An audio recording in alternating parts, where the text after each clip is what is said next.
Hypnosis is very simple in all honesty. It's just a particular state of mind, not dissimilar to daydreaming, that allows the automatic processes of the brain to learn things faster. Every athlete or professional sports person uses this state of mind. It's sometimes referred to as the zone, or being in flow state, in order to relax their thoughts so that they can concentrate on their performance. To a certain degree, using hypnosis doesn't have any limits. Whatever it is you might want to achieve in life, hypnosis can make it easier. And this isn't just about behaviour and thought patterns. We have to remember that everything that the body does is processed by the brain. And if you can learn to control what your brain is doing, then the sky's the limit.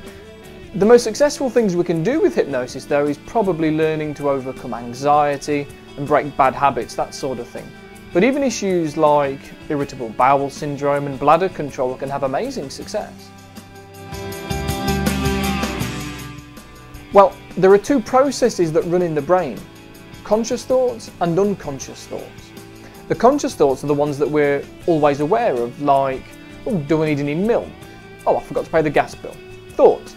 At the same time as that, though, there are the unconscious things going on too. We don't have to consciously think about breathing or blinking.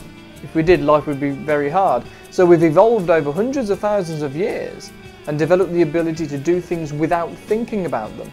And those are the unconscious thoughts.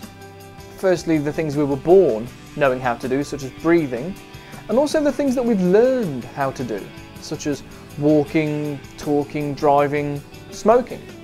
Due to repetition, what was once a conscious process that required a lot of effort becomes an unconscious process in order to make life easier.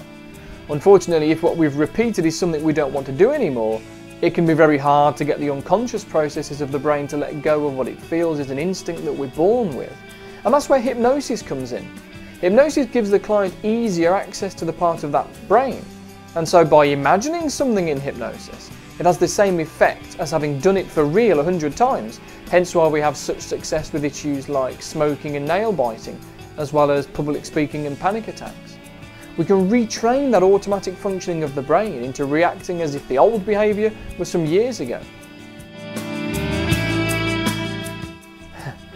Well, in a way, yes, but probably not in the way that you're thinking. It isn't the hypnotist that takes control, it's the client. The client learns how to take more control over what their mind is doing. So I guess it could be described as better mind control. Stage hypnosis relies on the fact that in an audience of 100 people, there'll be half a dozen that love being the centre of attention. I'm afraid we can't really make somebody think they're a chicken. That's all an act. Hypnosis itself doesn't actually feel like anything. Remember, natural hypnosis occurs during our daily lives too. Watching television induces a very deep state of hypnosis. How many times have you been speaking to somebody and they've been engrossed in something and they've not heard what you've said, even though you're only 2 feet away from them? But in a lot of cases, hypnosis can be quite relaxing. It doesn't have to, but it often accompanies a good state of physical relaxation, and that can feel like something. A pleasant heaviness or a floaty sort of lightness, but at the same time being totally aware of what's going on around you and in complete control. Typically, each hypnotherapy session is between an hour and an hour and a half, and most issues need around 4 sessions to make permanent. Although clients often notice very big changes in their problem after just their initial session. Of course, the more severe the problem, the longer it can take to sort out, which is why nipping it in the bud is a good idea.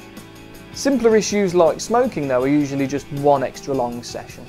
With smoking, there's often such huge motivation that no more is required, and also the behaviour is never repeated and given the chance to start again, and so it lasts for life.